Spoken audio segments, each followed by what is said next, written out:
தாய் வீடு ஏப்ரல் 2026. வயோதிபர்கள் நாட்டின் சுமைகள் அல்ல, நாட்டின் வருமான மூலாதாரங்கள். எழுதியவர் ராசகுமார் வினோத். வாசிப்பவர் சுதேசந்தராஜா பிரசானி. ஒரு நாட்டின் உண்மையான வளர்ச்சி என்பது வெறும் வானளாவிய கட்டடங்களிலோ அதிநவீன தொழிற்சாலைகளிலோ அல்லது டிஜிட்டல் தொழில்நுட்பங்களின் வேகத்திலோ தங்கியிருப்பதில்லை. மாறாக அந்த நாட்டின் கலாச்சாரம், வரலாறு மற்றும் தலைமுறையாக கடத்தப்பட்டு வந்த அனுபவ அறிவிலேயே அது ஆழமாக வேரூன்றி இருக்கிறது. இந்த அறிவு சங்கிலியின் மிக முக்கியமான கண்ணிகளாக திகழ்பவர்கள் வயோதிபர்கள். இன்றைய நுகர்வோர் கலாச்சாரம் புதியவனற்றை கொண்டாடுவதிலும் பழையனவற்றை தூக்கி எறிவதிலும் காட்டும் ஆர்வம் மனித வள மதிப்பீட்டிலும் ஊடுருவி இருப்பது கவலைக்குரியது. வயோதிபர்கள் வெறும் காலாவதியானவர்கள் என்றும் சமூகத்தின் சுமை என்றும் கருதுவது ஒரு தேசம் தனக்கு தானே இழைத்துக் கொள்ளும் மிகப்பெரிய பொருளாதார மற்றும் அறிவுசார் துரோகமாகும். உண்மையில் முதியவர்கள் என்பவர்கள் ஒரு சமுதாயம் பல நூற்றாண்டுகளாக போராடி பெற்ற அனுபவங்களின் திரட்சி. அவர்கள் காலத்தின் சாட்சிகள். பழையன கழிதலும் புதியன புகுதலும் என்ற நன்னூல் வாக்கு அறிவியலுக்கு, இயந்திரங்களுக்கும் பொருந்தலாம். ஆனால் ஒரு சமூகத்தின் ஆன்மாவிற்கு, வாழ்வியல் விழுமியங்களுக்கும் அது முழுமையாக பொருந்தாது. ஏனெனில் வேர்களை அறுத்துக்கொண்டு எந்த ஒரு மரம் உயரமாக வளர முடியாது. வாழ்வியல் அனுபவத்தை பொறுத்தவரை முதியவர்களிடம் உள்ள அந்த பழையவனற்றின் உறுதியான அடித்தளத்தில் நின்று கொண்டுதான் புதியவனற்றின் கோபுரங்களை நாம் எழுப்ப வேண்டும். நவீன உலகம் இன்று எதிர்கொள்ளும் பல சிக்கல்களுக்கு, அது உடல்நல குறைபாடாகட்டும் அல்லது சூழலியல் சீர்கேடாகட்டும், தீர்வுகள் முதியவர்களின் அந்த சுருங்கிய கரங்களுக்குள் பொதிந்துள்ள பாரம்பரிய அறிவிலேயே ஒளிந்துள்ளன. அவர்களின் அனுபவ அறிவு என்பது ஒரு நாட்டின் மறைந்திருக்கும் மூலதனம். அந்த அறிவை ஒரு வருமான மூலாதாரமாக மாற்றுவதும் அவர்களை கௌரவப்படுத்தும் நாகரிகமடைந்த சமூகத்தின் கடமையாகும். வயோதிபர்களை சுமையாக பார்க்காமல் அவர்களை தேசத்தின் உயிருள்ள நூலகங்களாகவும் வழிகாட்டும் துருவ நட்சத்திரங்களாகவும் அங்கீகரிக்கும் போதுதான் ஒரு நாடு முழுமையான வளர்ச்சியை எட்ட முடியும். இன்றைய நவீன நுகர்வோர் கலாச்சாரம் மனித உறவுகளையும் வாழ்வியலையும் வெறும் பயன்பாட்டு, மதிப்பு என்ற குறுகிய கண்ணாடி ஊடாகவே பார்க்கிறது. ஒரு தனி மனிதரின் மதிப்பு அவர் எவ்வளவு வேகமாக செயற்படுகிறார் மற்றும் எவ்வளவு பொருளாதார லாபத்தை உடனடியாக ஈட்டித் தருகிறார் என்பதை கொண்டே தீர்மானிக்கப்படுகிறது. இத்தகைய உற்பத்தி திறன் சார்ந்த அளவீடுகள் மனிதர்களை இயந்திரங்களாக உருவகம் செய்கின்றன. இந்த விளைவாகவே சமூகத்தின் பெரும் பகுதியினர் முதியவர்களை சார்பு நிலையில் இருப்பவர்கள் என்ற ஒற்றை சொல்லுக்குள் முடக்கி விடுகிறார்கள். வேலை செய்யும் வயதில் இருப்பவர்களை மட்டும் வருமானம் ஈட்டுபவர்கள் என்று கொண்டாடும் சமூகம் வயோதிபர்களை பராமரிப்பு தேவைப்படும் ஒரு பாரமாகவும் குடும்பத்திற்கும் நாட்டிற்கும் ஒரு பொருளாதார சுமையாகவும் சித்தரிக்கிறது. இந்த மேலோட்டமான மற்றும் தவறான பார்வை முதியவர்கள் தங்களுக்குள் சேமித்து வைத்திருக்கும் விலை மதிப்பற்ற அறிவு சுரங்கத்தின் மதிப்பை முற்றாக உணர தவறு விடுகிறது. ஒரு இயந்திரம் தேய்மானம் அடையும் போது அதன் மதிப்பு குறையலாம், ஆனால் ஒரு மனிதரின் அறிவு அனுபவ முதிர்ச்சியால் மெருகேறுகிறது என்பதை இந்த சமூகம் மறந்து விடுகிறது. முதியவர்களை வெறும் பயனாளிகளாக மட்டும் பார்க்காமல் அவர்களை அறிவு வழங்குனர்களாக அடையாளப்படுத்தப்பட நாம் தவறிவிட்டோம். இந்த தவறான வகைப்படுத்தல் சமூகத்தின் ஒரு தலைமுறை இடைவெளியை உருவாக்குவதோடு மட்டுமில்லாமல் முதியவர்களின் மன ஆரோக்கியத்தையும் அவர்களின் சுயமரியாதையையும் கடுமையாக பாதிக்கிறது. அவர்களை பொருளாதார சுமைகளாக கருதும் எண்ணம் அவர்களின் பங்களிப்பை சுருக்கி விடுகிறது. உண்மையில் அவர்கள் கடந்த காலத்தின் எச்சங்கள் அல்ல, நிகழ்காலத்தை செழுமைப்படுத்தவும் வருங்காலத்தை திட்டமிடவும் தேவையான நிபுணத்துவ வழிகாட்டிகள். இந்த சமூக பார்வையில் மாற்றம் ஏற்படாத வரை ஒரு தேசம் தனது மிகச்சிறந்த அறிவுசார் மூலதனத்தை வீணடித்துக் கொண்டே இருக்கும் என்பதில் ஐயமில்லை. நவீனமயமாக்கல் மற்றும் அதிவேக டிஜிட்டல் புரட்சியின் அதீத வளர்ச்சி இன்று ஓர் அபாயகரமான போக்கை உருவாக்கியுள்ளது. முதியவர்களிடம் உள்ள ஆழ்ந்த அனுபவ அறிவை பழமையானதாகவும் அல்லது அறிவியலுக்கு புறம்பானது என்றும் எளிதாக முத்திரை குத்தி அவர்களை சமூகத்தின் விளிம்பிற்கு தள்ளி ஓரம் கட்டும் போக்கு அதிகரித்து வருகிறது. இந்த தவறான அணுகுமுறைக்கு மிக முக்கிய காரணியாக இருப்பது இன்றைய இளைய தலைமுறையினருக்கும் மூத்தோருக்குமான அந்த பிரம்மாண்டமான தலைமுறை இடைவெளியாகும். இன்று ஒரு சிறிய சந்தேகம் வந்தாலும் நம் விரல்கள் தேடு பொறிகளையே நாடுகின்றன. இணையத்தில் கிடைக்கும் துண்டு தகவல்கள் அறிவாக கருதும் இளைய சமூகம் தங்களுக்கு அருகிலேயே அமர்ந்திருக்கும் அனுபவ களஞ்சியங்களை கவனிக்க தவறிவிடுகின்றது. தேடு பொறிகளில் தரும் தகவல்கள் வெறும் புள்ளி விவரங்கள் மட்டுமே. ஆனால் முதியவர்கள் தரும் அறிவு என்பது பல்லாயிரம் தோல்விகளையும் வெற்றிகளையும் கடந்து வந்த நேரடி வாழ்வியல் பாடமாகும். மற்றும் ஒரு கசப்பான உண்மை நமது முன்னோர்களின் அறிவு ஆவணப்படுத்தப்படாமே ஆகும். பாரம்பரிய மருத்துவ முறைகள், விவசாய நுணுக்கங்கள் மற்றும் வாழ்வியல் தத்துவங்கள் யாவும் பெரும்பாலும் ஒரு குறுகிய முறையாகவோ அல்லது வாய்மொழியாகவோ ஒரு தலைமுறையிலிருந்து அடுத்த தலைமுறைக்கு கடத்தப்பட்டன. முறையான எழுத்துப்பூர்வமான பதிவுகள் அல்லது டிஜிட்டல் ஆவணங்கள் இல்லாததால் இந்த அறிவு சங்கிலி இன்று அறந்து போயிருக்கிறது. ஒரு முதியவரின் மறைவு என்பது வெறுமனே ஒரு உயிரின் இழப்பு மட்டுமல்ல, அது பல்லாயிரம் புத்தகங்கள் கொண்ட ஈடு செய்ய முடியாத ஒரு பெரிய நூலகமே எரிந்து போவதற்கு சமமாக விளங்குகிறது. அறிவியல் ரீதியாக நிரூபிக்கப்படாதவை எல்லாமே மூட நம்பிக்கைகள் அல்ல. அவை இன்னும் நவீன அறிவியலால் எட்ட முடியாத ஆழமான உண்மைகளாக இருக்கக்கூடும். இந்த உண்மைகளை நாம் கண்டுகொள்ளாமல் விடுவது எதிர்கால தலைமுறைக்கு நாம் செய்யும் வரலாற்று துரோகமாகும். ஆவணப்படுத்தப்படாத அந்த அறிவை மீட்டெடுத்து நவீன தொழில்நுட்பத்துடன் இணைக்க தவறினால் தேசம் தனது செழுமையான அடையாளத்தை மெல்ல மெல்ல இழக்க நேரிடும். இன்றைய நவீன உலகம் ரசாயன கலப்புள்ள மருந்துகளாலும் அவற்றின் பக்க விளைவுகளாலும் சோர்வடைந்து போயுள்ளது. இதன் விளைவாக உலகம் முழுவதிலும் உள்ள மக்கள் மீண்டும் இயற்கையை நோக்கியும் பாரம்பரிய மருத்துவ முறைகளை நோக்கியும் திரும்ப தொடங்கியுள்ளனர். இந்த சூழலில் நமது சமூகத்தில் வாழும் முதியோர்களிடம் பொதிந்துள்ள சித்த, ஆயுர்வேத மற்றும் யுனானி போன்ற மருத்துவ அறிவுகள் வெறும் வீட்டு வைத்தியங்கள் அல்ல. அவை உலகளாவிய நல்வாழ்வுக்கு சந்தையில் பல பில்லியன் டாலர் மதிப்பிலுள்ள ஒரு பெரும் பொருளாதார புதையலாகும். ஒரு முதியவர் தனது வாழ்நாளில் கண்டடைந்த மூலிகைகளின் ரகசியங்களும் உடல் இயக்கவியல் குறித்த புரிதல்களும் முறையான அங்கீகாரம் பெறாத மறைந்திருக்க மூலதனமாக நம்மிடையே உள்ளன. இந்த அறிவை நாட்டின் வருமான மூலதனமாக மாற்றுவதற்கு முதன்மையான வழி காப்புரிமை மற்றும் ஆராய்ச்சி துறையில் முதலீடு செய்வதாகும். நவீன மருத்துவத்தால் இன்னும் முழுமையான தீர்வை காண முடியாத பல நாட்பட்ட நோய்களுக்கு முதியவர்கள் பயன்படுத்தும் மூலிகை சூத்திரங்களில் தீர்வுகள் ஒளிந்துள்ளன. பல தலைமுறைகளாக ரகசியமாக பாதுகாக்கப்பட்ட இந்த மூலிகை சேர்க்கைகளை நவீன ஆய்வக சோதனைகளுக்கு உட்படுத்தி அவற்றின் வீரியத்தை உறுதிப்படுத்தலாம். இவ்வாறு தரப்படுத்தப்பட்ட மருந்துகளை பெரிய மருந்து நிறுவனங்கள் மூலம் சர்வதேச சந்தையில் அறிமுகப்படுத்தப்படும் போது அது நாட்டின் மருந்து ஏற்றுமதி வருமானத்தை பன்மடங்கு உயர்த்தும். ஒரு சிறிய கிராமத்து முதியவரிடம் இருக்கும் ஒற்றை மூலிகை அறிவு உலகளாவிய சந்தையில் ஒரு புதிய மருத்துவ புரட்சியை ஏற்படுத்தி விடுகிறது. அடுத்ததாக மருத்துவ சுற்றுலா என்பது வருமானத்தை ஈட்டும் மற்றும் ஒரு பிரம்மாண்டமான துறையாகும். இன்று மேற்கத்திய நாடுகளில் இயற்கை வழி வாழ்வியல் குறித்த ஆர்வம் அதிகரித்துள்ளது. இதனை பயன்படுத்தி முதியவர்களின் நேரடி வழிகாட்டலில் இயங்கும் பாரம்பரிய நல்வாழ்வு மையங்களை உருவாக்கலாம். நம் ஊர்களில் பிரபலியமான பாட்டி வைத்தியம், வர்ம கலைகள், பாரம்பரிய ஒத்தடம், நஞ்சறுக்கு முறைகள் மற்றும் எண்ணெய் மஜாஜ் முறைகளை உள்ளடக்கிய இமயங்கள் வெளிநாட்டு பயணிகளை பெருமளவில் ஈர்க்கும். இம்மையங்கள் முதியவர்களை வெறும் தொழிலாளர்களாக அன்றி தலைமை மருத்துவ ஆலோசகர்களாக நியமிக்கலாம். அவர்களின் மேற்பார்வையில் இளம் தலைமுறையினர் இப்பணிகளை செய்யும் போது அனுபவமும் நவீன வசதிகளும் இணைந்த தரமான சேவையை வழங்க முடியும். மேலும் இந்த பாரம்பரிய மருத்துவ அறிவு என்பது வரும் மருந்துகளுடன் நின்று விடாமல் தடுப்பு மருந்து என்ற கோணத்திலும் பொருளாதார வலுவை வழங்குகிறது. ஒரு சமூகம் நோயற்றதாக இருக்கும் போது அரசாங்கம் சுகாதாரத்துறைக்காக செலவிடும் பெரும் தொகை மிச்சமாகிறது. முதியவர்கள் கற்றுக் கொடுக்கும் உணவு முறைகளும் மூலிகை பயன்பாடுகளும் மக்களின் நோய் எதிர்ப்பு சக்தியை அதிகரித்து தேசத்தின் மனித வளத்தை பாதுகாக்கிறது.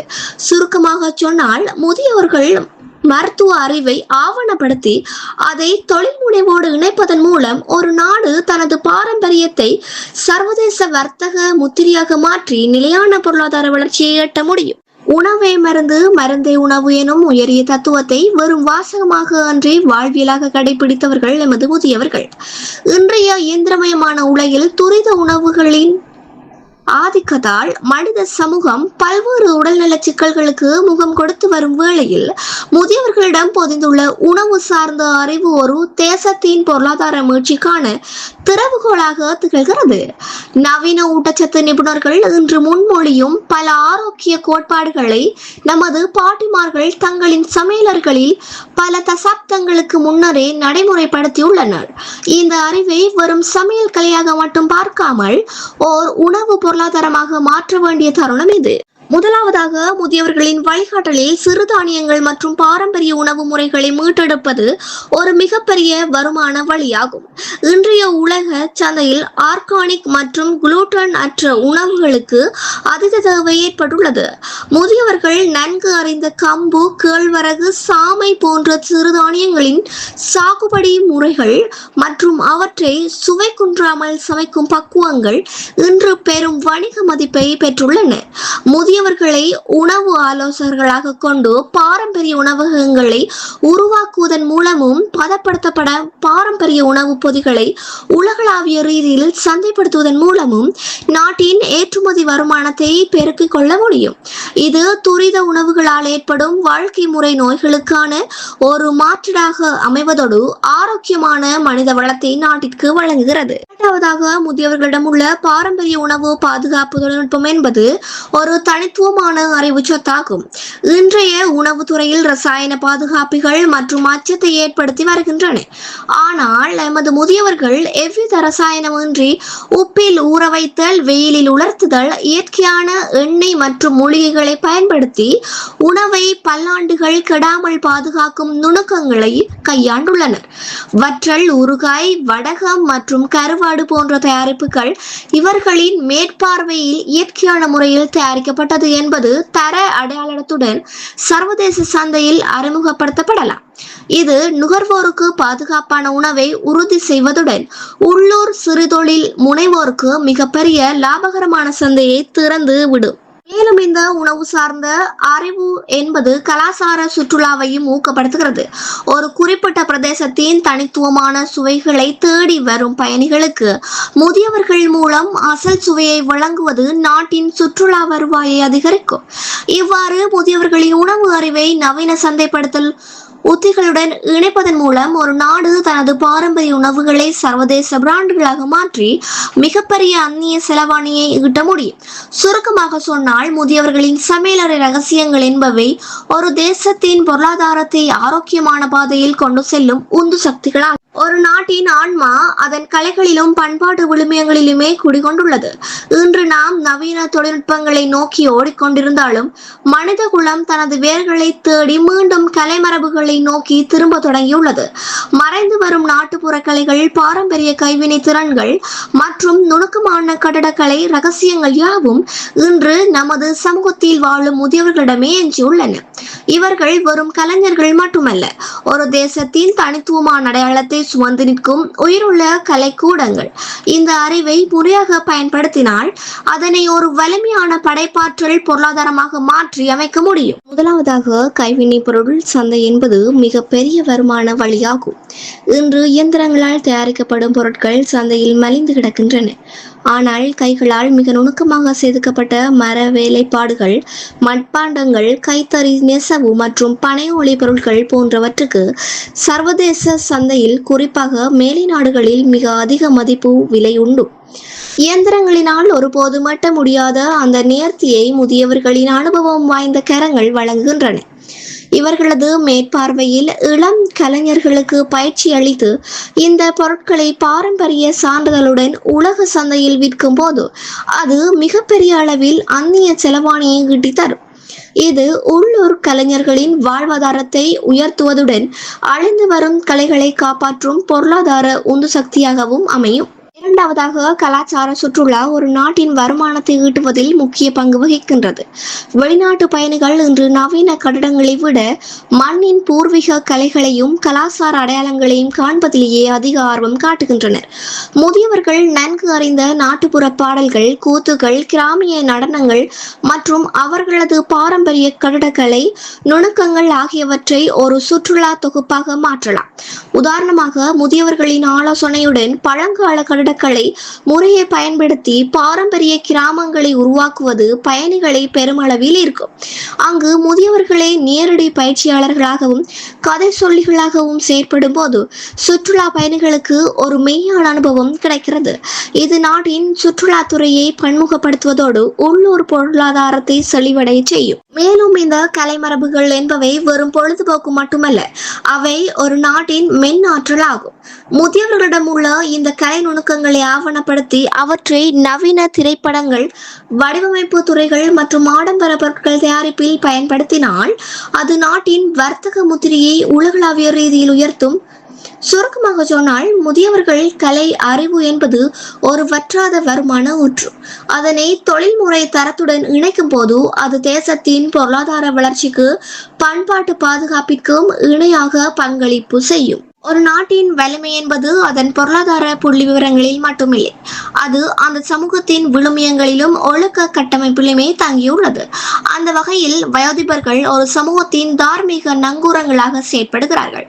ஒரு கப்பல் அலையடிக்கப்படும் போது அதை நிலைநிறுத்த நங்கூரம் எவ்வளவு அவசியமோ அது போலவேதான் நவீன உலகின் வேகமான மாற்றங்கள் மற்றும் கலாச்சார சிதைவுகளுக்கு மத்தியில் ஒரு சமுதாயம் தனது தடம் மாறாமல் இருக்க முதியவர்கள் அவசியமாகிறார்கள். அவர்கள் பொருளாதார ரீதியாக நேரடியாக பங்களிக்காவிட்டாலும் ஒரு நாடு அமைதியாகவும் சீராகவும் இயங்குவதற்கு தேவையான சமூக மூலதனத்தை அவர்கள் வழங்குகிறார்கள். ஒரு குடும்ப கட்டமைப்பில் முதியவர்கள் இருக்கும் போது அங்கு கலாச்சார விழுமியங்களுக்கும் அறநெறிகளுக்கும் இயல்பாகவே அடுத்த தலைமுறைகளுக்கு கடத்தப்படும் வாய்ப்பு ஏற்படுகிறது. இன்றைய அவசர உலகில் பெற்றோர்கள் இருவரும் வேலைக்கு செல்லும் சூழலில் குழந்தைகளின் மன வளர்ச்சியிலும் குணாதிசயங்களை வடிவமைப்பதிலும் தாத்தா பாட்டிகளின் பங்கு ஈடு செய்ய முடியாதது. அவர்கள் சொல்லும் கதைகளும் புகட்டும் வாழ்வியல் பாடங்களும் வரும் பொழுதுபோக்கு அல்ல, அவை ஒரு நேர்மையான மற்றும் பொறுப்புள்ள பிரஜையை உருவாக்குவதற்கான அத்திவாரங்கள். இத்தகைய வலுவான குடும்ப கட்டமைப்பானது இளைஞர்கள் தவறான பாதைகளில் செல்வதை தடுத்து ஓர் அமைதியான மற்றும் குற்றங்களற்ற சமூகத்தை உருவாக்க மறைமுகமாக உதவுகிறது. சமூக அமைதிக்கும் பொருளாதார வளர்ச்சிக்கும் இடையே ஒரு நேரடி தொடர்பு உண்டு. எந்த ஒரு நாட்டின் குற்றங்கள் குறைவாகவும் சமூக பாதுகாப்பு அதிகமாகவும் இருக்கின்றதோ அங்குதான் சர்வதேச முதலீடுகளும் பொருளாதார ஸ்திரத்தன்மையும் சாத்தியமாகும். முதியவர்கள் தங்கள் அனுபவ வளர்ச்சியால் சமூகத்தில் ஏற்படும் பிணக்குகளை தீர்த்து வைக்கும் சமாதான தூதுவர்களாக விளங்குகிறார்கள். கிராமிய கூட்டங்கள் முதல் குடும்பங்கள், பஞ்சாயத்துகள் வரை அவர்களின் சொல்லுக்கு இருக்கும் மதிப்பு பல சட்ட சிக்கல்களையும் சமூக விரிசல்களையும் தவிர்க்க உதவுகிறது. இந்த அமைதியான சூழல் ஒரு தேசத்தின் உற்பத்தி திறனை உயர்த்துவதோடு சட்ட ஒழுங்கை நிலைநாட்ட அரசாங்கம் செலவிடும் பெரும் தொகையை மிச்சப்படுத்துகிறது. முதியவர்கள் ஒரு நாட்டின் மனநல பாதுகாப்பாளர்களாகவும் திகழ்கிறார்கள். நவீன காலத்தில் இளைய தலைமுறைகளை எதிர்கொள்ளும் மன அழுத்தம், தோல்வி, பயம் மற்றும் தனிமை போன்ற உணர்வுகளுக்கு முதியவர்களின் ஆறுதலான சொற்களும் அவர்களின் வாழ்நாள் அனுபவங்களும் மிகச்சிறந்த மருந்தாகின்றன. இதுவும் கடந்து போகும் என்ற அவர்களின் நிதானம் ஒரு சமூகத்தின் ஒட்டுமொத்த மன உறுதியை அதிகரிக்கிறது. இறுதியாக, வயோதிபர்கள் என்பவர்கள் வெறும் கடந்த காலத்தின் சாட்சிகள் அல்ல, அவர்கள் நிகழ்காலத்தின் ஒழுக்க சீர்குலைவை தடுக்கும் வேலிகள். அவர்களை போற்றுவது என்பது ஒரு நாடு தனது பாதுகாப்பான மற்றும் செழிப்பான எதிர்காலத்தை உறுதி செய்வதாகும். வயோதிபர்களை ஒரு நாட்டின் சுமை என்று கருதுவது ஒரு மரத்தின் வேர்களை அது மண்ணிற்கு பாரமாக இருக்கிறது என்று எண்ணுவதற்கு ஒப்பானது. வேர்கள் வெளியே தெரிவதில்லை என்பதற்காக அவற்றின் முக்கியத்துவத்தை நாம் மறந்துவிடக் கூடாது. அந்த வேர்களை தான் மரத்தின் கிளைகளையும் இலைகளையும் கனிகளையும் தாங்கி நிற்கின்றன. இக்கட்டுரையில் ஊடாக நாம் கண்டது போல முதியவர்களிடம் பொதிந்துள்ள மருத்துவ அறிவு, உணவு, மரபு மற்றும் கலை திறன்கள் என்பவற்றை வெறும் கடந்த கால நினைவுகள் அல்ல. அவை நாட்டின் வருமானத்தை பன்மடங்கு உயிருள்ள பொருளாதார மூலதனங்கள் ஆகும். நவீன தொழில்நுட்பத்தின் வேகமும் முதியவர்களின் அனுபவ முதிர்ச்சியும் இணையும் புள்ளியில் தான் ஒரு தேசத்தின் உண்மையான முன்னேற்றம் ஒளிந்திருக்கிறது.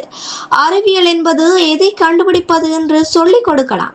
ஆனால் அந்த கண்டுபிடிப்பை இதற்காக எப்படி பயன்படுத்த வேண்டும் என்ற அறத்தை முதியவர்களின் அனுபவமே கற்றுக் கொடுக்கிறது. அவர்களின் அறிவை ஆவணப்படுத்துவது, அதனை நவீன சந்தைப்படுத்துதல் உத்திகளுடன் இணைப்பதும் வெறும் பொருளாதார தேவை மட்டுமல்ல, அது நமது கலாச்சார அடையாளத்தை பாதுகாக்கும் ஒரு வரலாற்று பொறுப்பாகும். இறுதியாக, வயதுபர்களை வருமான மூலதனங்களாக பார்ப்பது என்பது அவர்களை வெறும் இயந்திரங்களாக மாற்றுவதல்ல, மாறாக அவர்களுக்கு தகுதியான கௌரவத்தையும் அங்கீகாரத்தையும் சமூக பங்களிப்பையும் மீண்டும் வழங்குவதாகும். ஒரு சமூகம் தனது மூத்தோரை எவ்வாறு நடத்துகிறது என்பதை கொண்டே அந்த சமூகத்தின் நாகரிகம் அளவிடப்படுகிறது. முதியவர்களின் நரைத்த முடிகளுக்கு பின்னால் இருக்கும் அறிவின் வெளிச்சம் தேசத்தின் பொருளாதார இருளை போக்கும் வல்லமை கொண்டது. அவர்களின் அனுபவங்களை அறுவடை செய்வோம். அதன் மூலம் ஒரு செழிப்பான, அமைதியான மற்றும் தன்னிறைவு பெற்ற தேசத்தை கட்டியெழுப்புவோம். வயோதிபர்கள் தேசத்தின் முதிர்ந்த கனிகள். அவற்றை சரியாக பயன்படுத்தினால் தேசம் முழுமைக்கும் இனிப்பு நிச்சயம். நன்றி.